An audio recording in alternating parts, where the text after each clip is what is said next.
Welcome back, guys. We are here for our Week 8 news episode, and let's not waste any time. Let's get straight into talking about what happened last game out.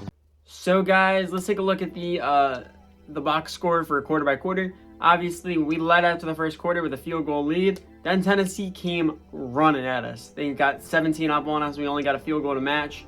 So at that point, 17-6 heading into half. They got another field goal after that as well, getting it to 20-6. And then we both got a pair of touchdowns. We just weren't able to make the comeback at the end of the game. So the game ended with a 27-13 loss. And as we look through the stats here, the story of this game, we outclassed them on almost everything we possibly could. But the reason we had so many yards, so many opportunities, we could not stop turning the ball over. 4 turnovers to their 1. There was no chance it was ever going to happen. And a 4th down conversion for them as well. We just couldn't. We beat ourselves. We couldn't keep the ball, and that's the kind of games you might have with a young squad like we do. On the player stats side of things, we locked down Ryan Tannehill. Obviously, we knew he wasn't the threat, and we locked him down really well. 146 yards, 1 touchdown, 1 pick. We love to see that pick. Also, 2 sacks on him. And for Davis Mills, he had 263 yards, no touchdowns, 2 more interceptions.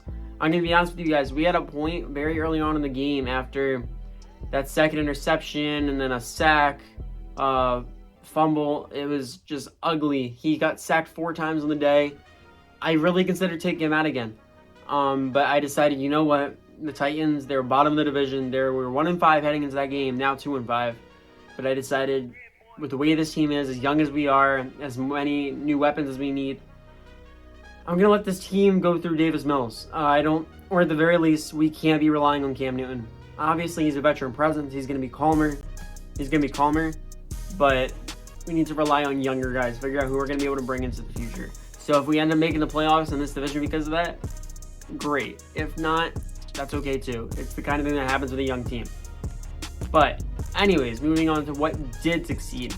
Dameon Pierce, 14 for 95, 5 yards short of another 100-yard game, but 6.8 a carry was huge. He had a touchdown on the day. He did have 1 fumble. Very unfortunate. We hate to see that. But if we compare it to Derrick Henry, 19 for 87. Obviously, he's a monster. Only 4.6 a carry. I will take that.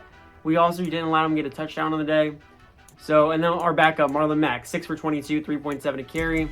Their backup, 2 for 14, 7 yards a carry.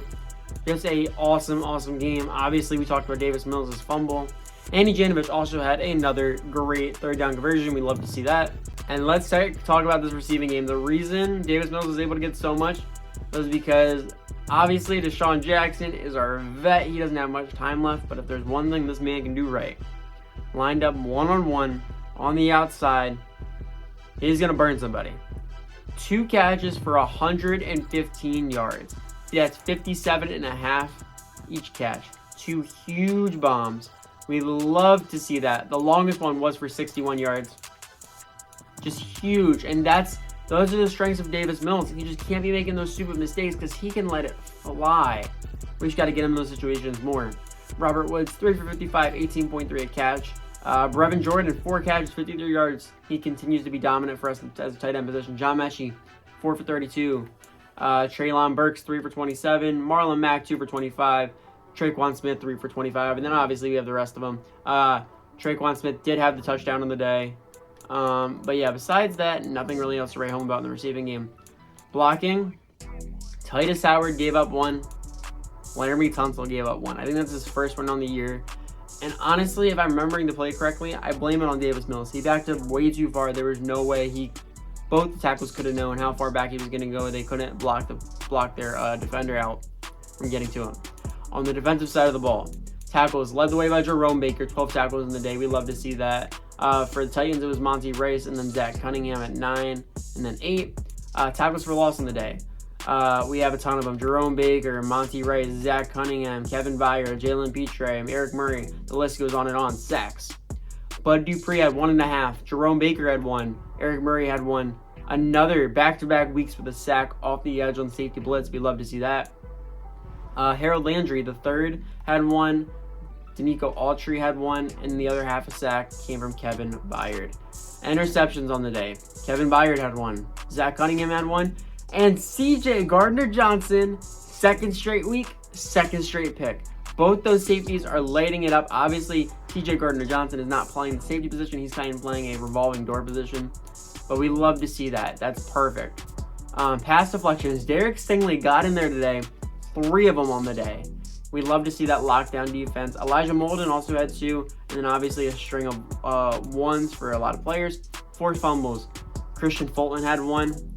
And that got returned to the house. Bud Dupree had 1 as well. Just unlucky. We have to do better than what we did there. Christian Fulton, Zach Cunningham both got returned for touchdowns. If you want any chance of winning, can't let that happen. And as we're going over the games for that happened all throughout the league last week, we have to talk about the London game that happened this week. Obviously, one of our division rivals, the Jacksonville Jaguars, were there because they are always in London. And they took a loss to the Denver Broncos in a high-scoring show for the London fans. It ended up being 37-31. Denver got 14 unanswered in the first. Jacksonville got 14 back, but Denver also got a field goal in the second. Jacksonville put up another touchdown in the third, and then they both put up a ton of points in the end. Actually went to overtime where Denver got a touchdown to win the game. Just a onslaught. If we look at the breakdown here, offensive passing yards, they both lit it up. Broncos beat them in yardage overall, both ways. First downs, they dominated them there. But in the kick return, punt return game, Jacksonville had it. Turnovers, Broncos had none, Jacksonville had 1. That might have been the story of the game right there. Broncos also had a 4th down conversion. That is huge. And time of possession, Broncos dominated. They held on to that ball for so long. Yeah, so that's that. Player-specific stats, let's see if there's anything we can be told here. Trevor Lawrence continues to stand at 258, 3 touchdowns, 1 pick. Russell Wilson, 391 yards, almost 400 yards on the day, 3 touchdowns, no interceptions. Great game in the passing game. Rushing was pretty quiet, but we had 3 touchdowns on the ground, 2 for the Broncos, 1 for Jags. There we go. Receiving, Tim Patrick had a touchdown, Christian Kirk had a touchdown, Cortland Sutton had a touchdown, Laviska Shenault Jr., remember him, he got 2. Andrew Beck had 1.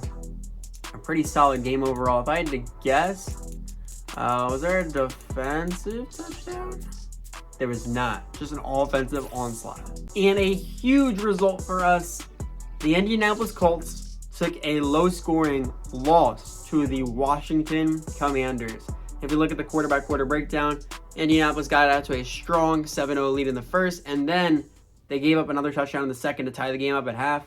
Indianapolis got a field goal. Washington got a field goal. Game goes into overtime. And they lose by a touchdown as well in overtime. 16-10 loss. And it looks like it was just low scoring, low production. Nobody could get anything going. The Commanders got a ton of passing yards. They nearly doubled the Colts' yardage. Rushing attack was pretty controlled, I want to say. Just onslaught. Turnovers, no turnovers on the game. Just a tough, drag-out brawl. Player stats, let's see if there's anything. Carson Wentz, 329 yards, no touchdowns, no picks. Matt Ryan had 1 touchdown on those 150 yards we talked about before. Rushing, Jonathan Taylor, 21 for 93, 4.4 carry. You can't really ask more of him on that. 23 for 89. And then Brian Robinson, he had 10 for 35. He had 2 touchdowns on the day. He was able to punch those in late. Just a knockdown, drag-out brawl. Let's look at the defense. That has to be where the story of this game is, right? Tackles for loss, probably.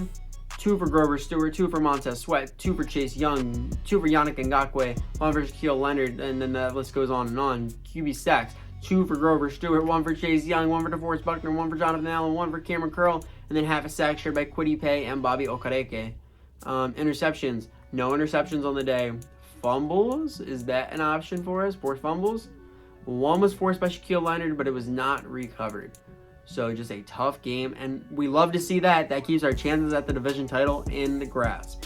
And in a nod to our game coming up, the Philadelphia Eagles are our next opponent coming into our house at home, and they squeaked out a narrow one against the Pittsburgh Steelers, the Battle of Pennsylvania. Story of the game, Pittsburgh got out to a field goal lead after the first quarter. Eagles answered back in the second with a touchdown. Pittsburgh got a touchdown. And then it looks like the Eagles got a safety and a field goal in the third quarter. So that's interesting. Pittsburgh picked up a field goal, but Eagles got 2 field goals in the day. And they took an 18-13 lead.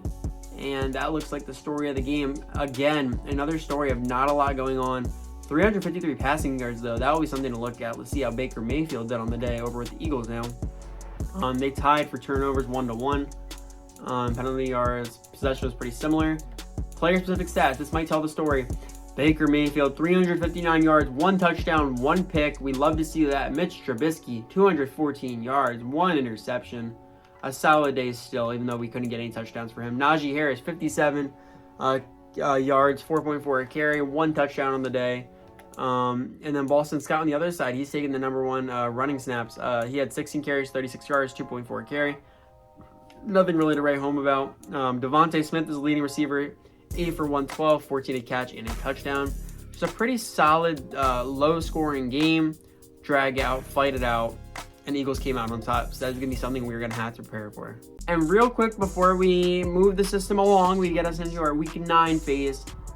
We have to look at trades. Week 8 is the trade deadline. I'm going to be honest, kind of forgot about it. But we're going to look, see if there's anything available for us, see if there's anything on the trade block, see if there's anything we actually want to go for. So as I've been looking around, it looks like Quez Watkins from the Eagles is here on the trade block. And this is an interesting one. I think I definitely want to look into it. So let me see if I can work out a trade. And if I can, obviously, I'll explain where this came from. But give me a sec to work on that. Alrighty, guys. So a deal has finally been made. We are going to be sending Cam Newton and Max Sharping over to the Eagles, along with a 2024 4th-round pick to get Quez Watkins and then Keldon Johnson from the linebacker position to help us out. The reasoning for this, obviously we talked about it. I think this team runs through Davis Mills and Cam Newton, although he's a solid veteran, he's going to be more of a distraction now that we've put him in the game. And the Eagles have a lot of high value for him, not because he's going to be starting, but because they're obviously making a Super Bowl push. They need veteran presence on the offense. So that is what that guy is for. Max Sharping, they need a right guard, so that's going to help him out a little bit. And Quez Watkins, my idea for him is he is a speedster, and we saw the value in Deshaun Jackson last game out. But Deshaun Jackson is not going to be around for that long. He's already in his 14th, 15th year in the league. He's going to be retiring soon. Hopefully, Quez Watkins is able to step in that one-on-one deep threat role if we can develop him a little bit more. So we're going to take that, especially on a cheap contract, young. Keldon Johnson, just to make the players work. And that's a deal.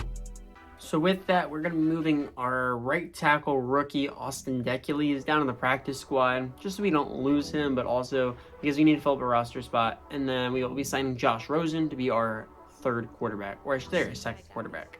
And now's the time we've all been waiting for. I'm kidding. Not a lot of us probably looking forward to it. It's more administrative work, but we have to renegotiate some contracts. Let's see what's on the books right now.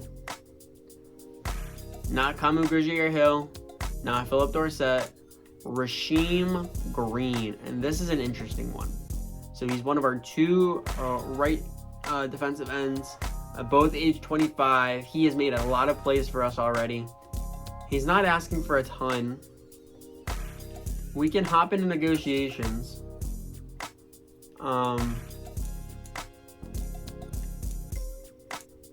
start with this neutral deal.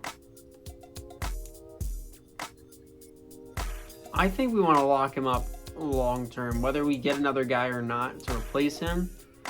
3 years is a good place to put him at. I want to get him for another 3 years. That'll keep him until he's 28, I believe. Maybe we can bump down salary a little bit, signing bonus. Let's see what he says. Like the years, not liking anything else. Okay, we tried to take advantage of the situation. He caught us on it. That's fine. So if he wants a long-term deal, that's great for us. We can definitely put that up. We'll give him a little bit more salary to keep him interested for that long. But yeah, so no negotiations to be completed this week, but that's okay. And we are finally at the time of the year where we can start looking ahead to the end of year awards, how the standings are going right now. For the MVP, Kyler Murray is leading the way with the Cardinals at 6-2. I doubt we're going to see any Texans anywhere close to this. No, but we can talk about any division rivals that are in here. It looks like we have the Colts. Matt Ryan is in there at a 6-2 record, and that's all for us. Coach of the year, Nick Sirianni. We're going up against him. We're going to have to look out for that. Panthers, Giants, Cardinals, Jets, Cowboys, Broncos, Bengals, Patriots. All right, now let's go to the AFC. Let's talk about our conference. Offensive Player of the Year. Are there going to be any Texans in here? Any division rivals? Right now, leading the way is Deontay Johnson for the Steelers at 5-3 record.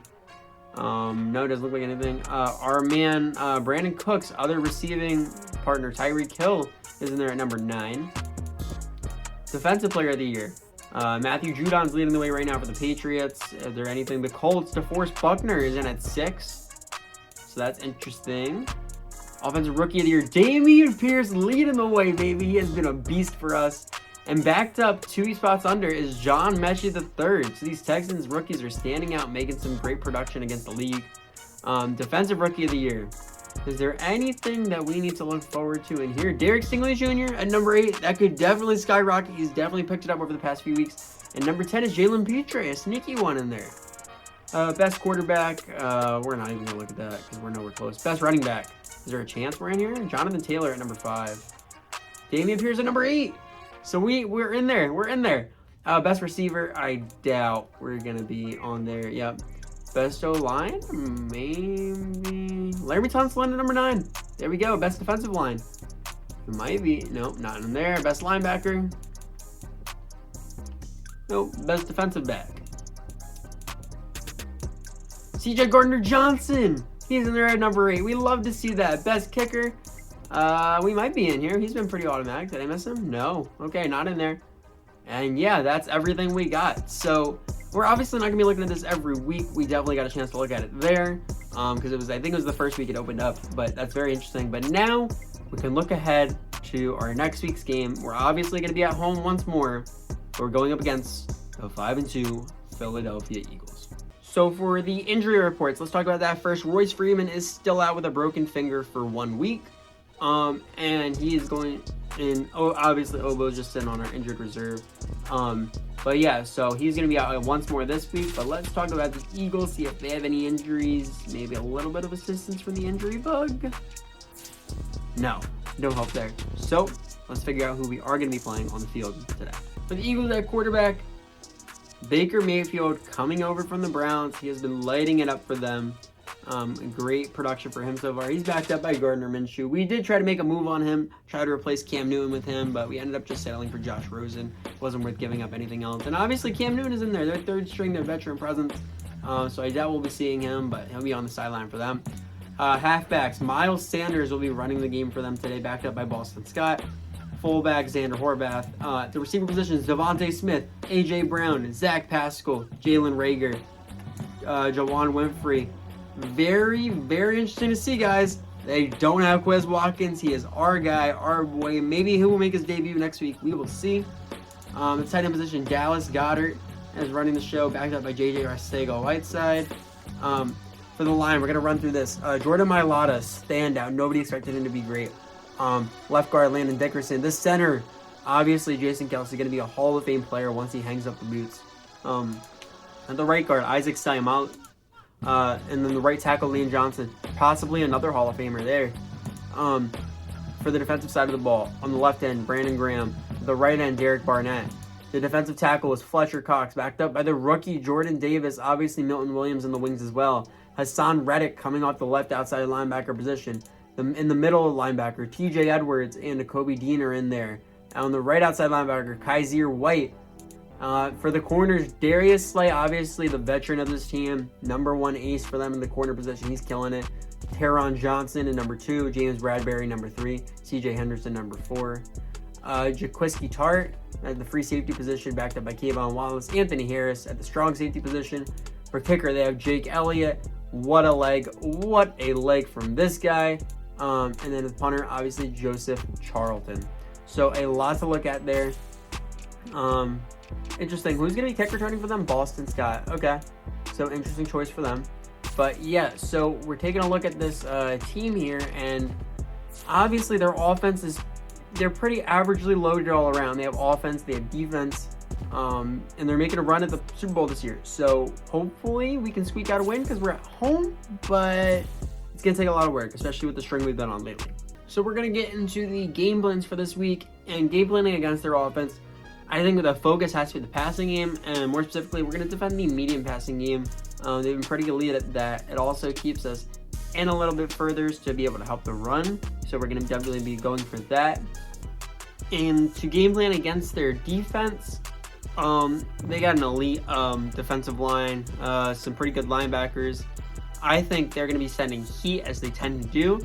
I think we got to counter the blitz. Obviously, we're going to be looking to run the ball if we can get some space. And then if we get a chance, maybe we can throw it. But obviously, we just got to keep the blitz off. If we can keep the blitz off, we might get a little bit of time to work with. So that'll be huge for us. Our coaching staff has submitted the goals for the week. Coach Lovie Smith has said he just wants to see 15 plus first downs. It's going to be a tough game, a rough one. If we have any chance we need consistency, 15 plus first downs is going to get us there. Our offensive coordinator has said 250 plus offensive yards. If we can get that, that means we have a pretty good shot against our defense we've been working against. That's a good goal to work towards. Our defensive coordinator allowed 24 points or less. We're going to have to put up points, but we're obviously going to probably take some hits along the way. So 24 points is a good buffer for us, but it's a good limit to set. And then for me, I'm saying just get an interception. We can get an interception, might rattle Baker Mayfield, might give us a chance to get back in this game. So that's what I'm looking for. And before we move ahead, we have our coaching staff is realigned, and we're now able to focus on additional players. So previously, we were focusing a lot on the defensive backfield. Derek Stingley Jr., a first-round pick, C.J. Gardner-Johnson, our severely extended man, Jalen Petre at the free safety position. We've added Damian Pierce into that. He has proven himself to he's a star for us right now, and we're going to keep up that momentum by giving him that extra time in practice. And with that, we're going to move on to practice. So coming off of practice, unfortunately, Damian Pierce appears to have dislocated his wrist. He'll be good for the long run, but unfortunately he's going to be out this week in a huge game. We needed him. Along with that, Charlie Heck also broke his finger. Another broken finger. That'll keep him out 2 weeks. So we're going to have to figure out how we're going to get around that. So to combat the injuries, I believe the offensive line is going to be just fine. We're not going to worry about that. We're running. Marlon Mack's going to be taking #1 carries. And our man Dare Ogunbowale is going to be making probably his regular season debut, getting a few carries. And yeah, hopefully he's able to produce for us. Obviously, Andy Janovich is in there as a third. We'll probably rely on him a little bit more as he's been pretty solid for us. But yeah, so it'll be exciting to see how we're able to respond. I think that's everything we have to cover. Take a look at our division real fast. Obviously, Colts are at the lead at 6-2, but we are 3-1. So if we're able to get the same amount of wins, even if they beat us later on down the line, the same amount of wins puts us tied for the division lead, and we would get the upside because of our tie. So although we don't like where we are, not the worst spot to be in. So I think that's everything we need to talk about. I hope you guys enjoyed, and I will see you back for week 9 as we return home to face the Philadelphia Eagles coming into town. Catch you guys then.